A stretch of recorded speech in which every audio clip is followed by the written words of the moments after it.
Преди да започнем с днешния клип, искам да благодаря на всички, които се абонираха, които гледаха последния клип. За нас това означава, че се справяме добре, че сме полезни и това ни кара да продължаваме напред. Днес като задача имаме да направим още малко поръчки и да започнем да се занимаваме с трошията, която правим, и с киселото зеле, което от миналата година налагаме.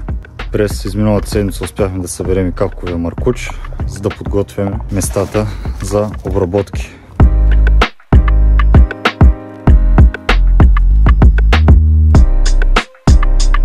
Искам да си поговорим за нещо, което смятам, че доста от вас ги интересува, а именно цената на зелето тази година. Поради свръхпроизводството цената наистина ни беше висока. А това, което виждаме от групите, тя продължава да пада. Вече има зеле на 40 стотинки.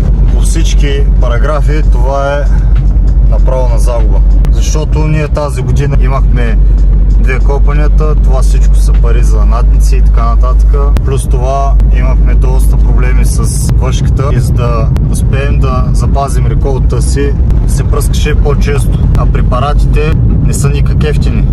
Така че зеле на 40 стотинки според нас е на загуба. Именно за това не даваме им марлото, защото той има вече на обяви на 30-35 стотинки. Имахме предложения за 35 стотинки, решихме да го запазим, защото е по-издръжливо от българските сортове и ще се опитаме да хванем по-висока цена.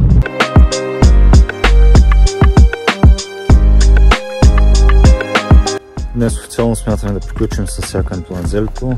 Това, което ще насечем, ще го наложим и в бидони, за да може да действаме вече и по полето. Да фризуваме там, където е зеле и да разхвърляме нещо, което ще вдигне pH на почвата. Какво ще е то? Ще ви държим в течение, това ще стане в другия клип. Затова се абонирай.